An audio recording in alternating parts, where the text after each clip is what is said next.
Hello, everyone. My name is Sayf Abdeen, and I am a graduate from the class of 2019 of King's Academy.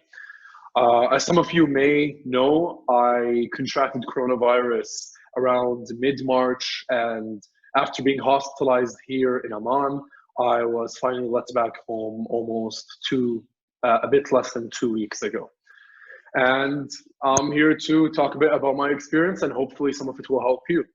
So first off, I'm a student at UCL in London, and that's where I contracted the coronavirus. The specific date is ambiguous, but I came back to Jordan on the 15th, and 5 or 6 days later, I was tested and it came back positive. After that, I was hospitalized for 17 days until I consistently tested negative, and now I'm still under a self-isolation order at home, so I still can't interact with family. So basically, in the UK, when I was still in the UK, this was around when people began to take the coronavirus seriously. Unfortunately, when you're a college student, little discourages you from socializing, from going out, from sticking to your activities and your routine. And so we didn't really take it that seriously until we realized we were going to have to leave early. And so this is why I contracted it. And if I could change anything in the way I acted, I wish I took precautions days earlier, because that could have made a big difference. When I came to Jordan, we already decided, even though I wasn't showing symptoms at the time, nor did we have suspicions I was positive. As a safety precaution, I self-isolated for the first 6 days until I got tested. I know this is a very difficult time for everyone. I've been talking to a lot of my friends. Not everyone bodes well alone. Not everyone bodes well with their families. And a lot of people just wish being able to have some sort of structure to their lives. I have now, as of today, I have been self-isolated in some form or another for 35 or 36 days. So 35 or 36 days without any real human contact.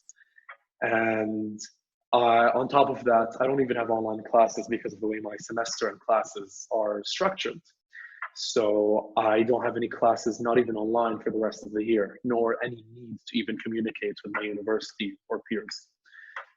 One of the biggest things I learned is that you need some form of structure in your days. And I know I sound maybe like some people's fathers right now. I sound like my own for sure. But the days where I just had absolutely no routine, no reason to even go on, or just nothing to do for the day, were easily my worst days. And so even if it was something small, just making sure, I'm out of bed by a certain time, which was noon for me, or that I make my bed, or that I even play a game at a certain time. Just that some form of routine helped me. And I know many of you have also, some of my friends at King's have even been telling me that the online classes actually force you guys, whether you like it or not, to have some form of structure. And I would say it's pretty good. That's if you guys know that, even if the online classes aren't as enjoyable or engaging as real life classes. Dealing with uncertainty is also something else. Before this pandemic blew up, my friends and I had planned trips for over holidays. We had activities lined up.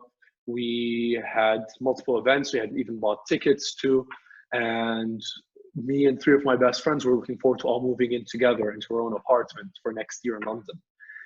All that is off the table. And the biggest sense of relief I hear from people my age is that they're thankful they're not graduating this year. And so I know how many seniors right now in King's, or even seniors in college, for any alumni listening, it's definitely very disappointing, and it's not easy. It's something that you sort of build up many years towards, looking forward to, graduation, movies and media, and you hear so much about it, and it's just glorified, and now it's gone. It's something we have to roll with, and we have to look forward to what we can do and also prepare that some other things that we might have planned might not happen. And I can assure you that you're not alone in feeling that. And I'm not even talking about your classmates. Amongst your teachers, your families, or other friends, everyone feels some sort of sense of uncertainty. And the whole world is with you on that.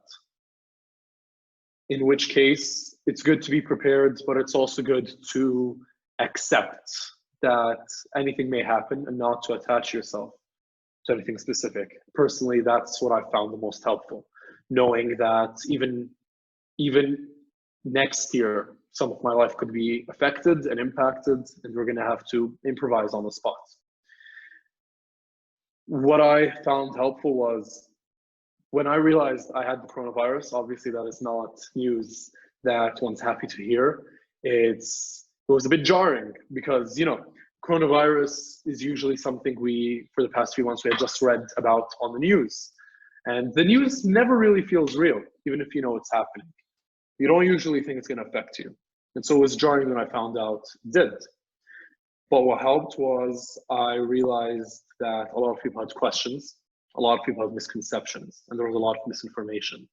And so on my Instagram page and my Facebook page, as much as I could, I started creating videos. I started accepting frequently asked questions, addressing people's misconceptions, and reassuring people who thought they had symptoms. And unfortunately, some of whom did turn out to actually have the coronavirus.